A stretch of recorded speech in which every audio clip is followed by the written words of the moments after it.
I went to every single meetup that there was. Awesome. If a wholesaler was looking at a house, I learned that sometimes the wholesaler would just email it out and then 5 people would go look, and that's the way it was done. Now it's not so much, but I'd go and just meet everybody that was there. What sort of actions did you take after that to learn more about real estate investing?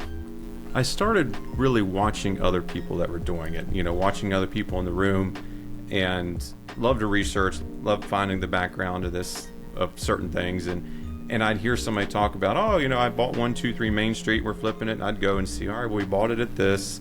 Kind of look at the picture. I think you spent that, and you're going to resell it at this. And then I really just started kind of deep dive into how does this industry work? Because I understand construction, I understand, building and what side, but how does this work? And at the 2018, there were some videos, there were some podcasts at the time, but there wasn't a ton of information. And yeah, that's how I just kind of researched my way into it. And were you going to a lot of meetups? Because that one meetup worked for you. Did you find all kinds of other meetups and integrate yourself? I went to every single meetup that there was. Awesome. At the time, if a wholesaler was looking at a house, I learned that sometimes at the time the wholesaler would just email it out and then 5 people would go look, and that's the way it was done. Now it's not so much, but I'd go and just meet everybody that was there. And I may not be the buyer, but I just want to see, how does this happen?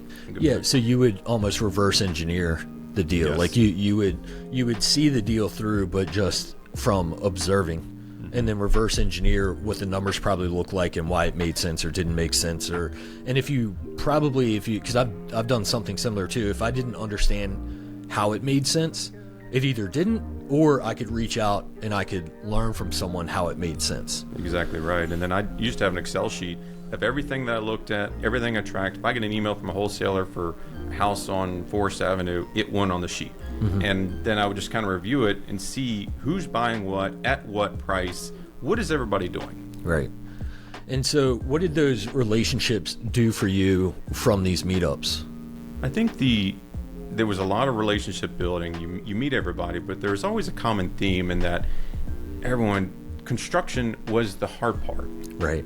Sure, financing is there. You need to figure out the financing, but you need to figure out the deal. But I hear so many people complaining about the construction part of it. And, so-and-so is struggling with the electrician. I'm like, man, I know like 5, and they're in my back pocket. And, right. You're struggling with running the rehab. Well, that's all I've ever done.